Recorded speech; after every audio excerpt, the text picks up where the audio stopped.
Millin here from Tesla Taxi in Brisbane. We're just wanting to give a quick demonstration on the standard version of autopilot that you get with all Tesla cars currently sold in Australia. So that's what we're currently using. Whenever this blue steering wheel's on, we don't need to touch the steering wheel or the pedals other than to just let the car know that you're still around. The other options that we have here in Australia currently, this is July 2022, is a system that Tesla sell as Advanced Autopilot, or otherwise known as EAP.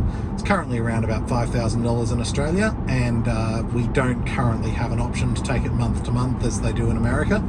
If you take the Advanced Autopilot, really the only difference between the standard autopilot, which we're using here on this car, and having Advanced Autopilot or EAP, is these traffic lights here.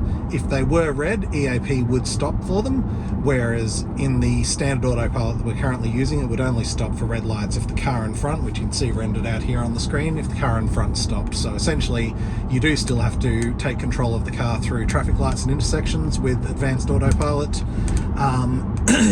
and standard autopilot, but Advanced Autopilot will stop automatically for red lights. Is basically the only difference from the testing that we've done. And the FSD option, which is full self-driving, basically is the same as Advanced Autopilot, but at some point in the near future, hopefully, it will have what they call navigate on city streets, which means, for example, the car itself could turn left or turn right through an intersection to follow the directions in your GPS navigation. You'll see there that I took over, because sometimes when there's multi-lanes, as you can see here with these arrows, sometimes when it's multi-lanes it may choose the wrong lane, so of course it is still very important to stay attentive and pay attention when you're driving, and most of those times where you do have to take over, you'll learn, especially if it's on a daily commute, and you'll know when you have to actually take over from the autopilot system. But as you can see here, with curvy roads and multi-lane, all that sort of thing, in general there's no need to intervene and just let the car do its work. Every now and then, excuse me, on the center display here, it will come up with a notice, which will probably be about 10 seconds away, just basically saying, here we go, apply slight force, which is just that much force, to let the car know that you are still here and paying attention.